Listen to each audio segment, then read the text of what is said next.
Hello friends मैं इंद्राणी आज मैं आपनालोकर ओसरলৈ লৈ আহিছো বাহৰ গাজৰ হৈতে মুৰ্গী মাংস। এই ৰেচিপিটো খুবেই ইজি সিম্পল আৰু হেলদি হয়।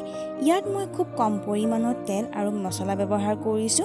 তেনেহলে আহক দেৰি নকৰি আমি ৰেচিপিটো বনাবলৈ ষ্টাৰ্ট কৰো।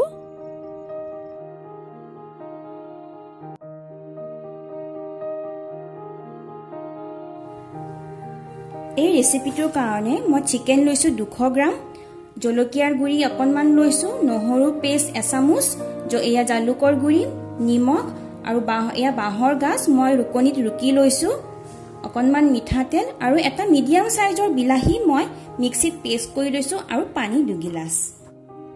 গেছটো অন কৰি লৈছো আৰু মিডিয়াম ফ্লেমত ৰাখিছো।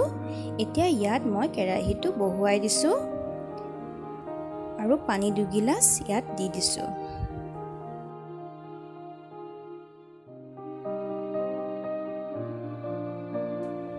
পানীখিনি উতল আহিব লাগিব, তাৰ কাৰণে মই ঢাকনিখন লগাই দিছো আৰু জুইটো হাই ফ্লেমত ৰাখিছো। এয়া আমাৰ পানীখিনি উতল আহিছে। ইয়াতে এতিয়া মই নহৰু পেষ্টখিনি দি দিছো, লগতে জলকীয়াৰ গুড়িখিনিও দিছো আৰু নিমখখিনিও দি দিছো।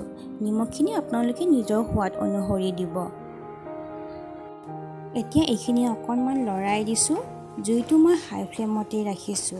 1 মিনিটৰ কাৰণে মই ঢাকনিখন লগাই দিম। 1 মিনিট উতল আহিব দিয়াৰ পিছত এতিয়া ইয়াতে মই চিকেনখিনি দি দিছো।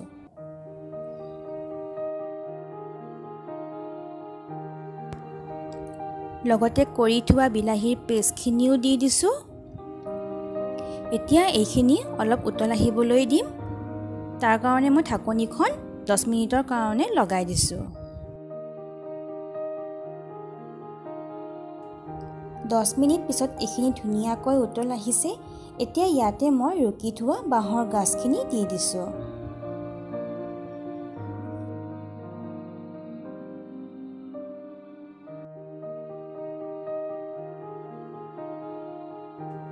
এক চামুচ মিঠাতেল দি দিছো। গ্ৰেভিখিনি ডাঠ হ'বৰ কাৰণে মই 15 মিনিটৰ কাৰণে ঢাকনিখন লগাই দিছো আৰু জুইটো হাই ফ্লেমতে ৰাখিছো। 15 মিনিটৰ পিছত আমাৰ চিকেন কাৰীখিনি ৰেডি হৈয়ে গৈছে। এতিয়া ইয়াতে মই শেষত জালুকৰ গুড়িখিনি দি দিছো।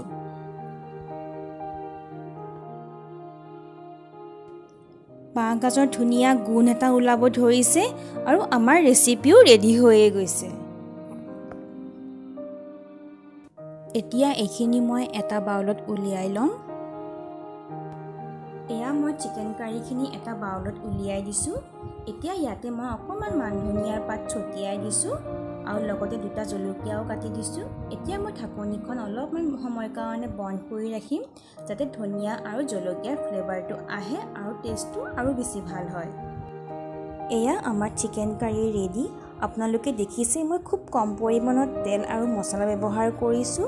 খাবলৈ খুবেই টেষ্টি আৰু হেলদি ৰেচিপি হয়। আপোনালোকেও এবাৰ ঘৰত ট্ৰাই কৰি চাব আৰু কেনেকুৱা পালে মোক লাইক আৰু কমেণ্টৰ জৰিয়তে জনাব। আৰু যদি মোৰ ভিডিঅ'টো ভাল লাগিছে তেনেহলে শ্বেয়াৰ আৰু সাবস্ক্ৰাইব কৰিব।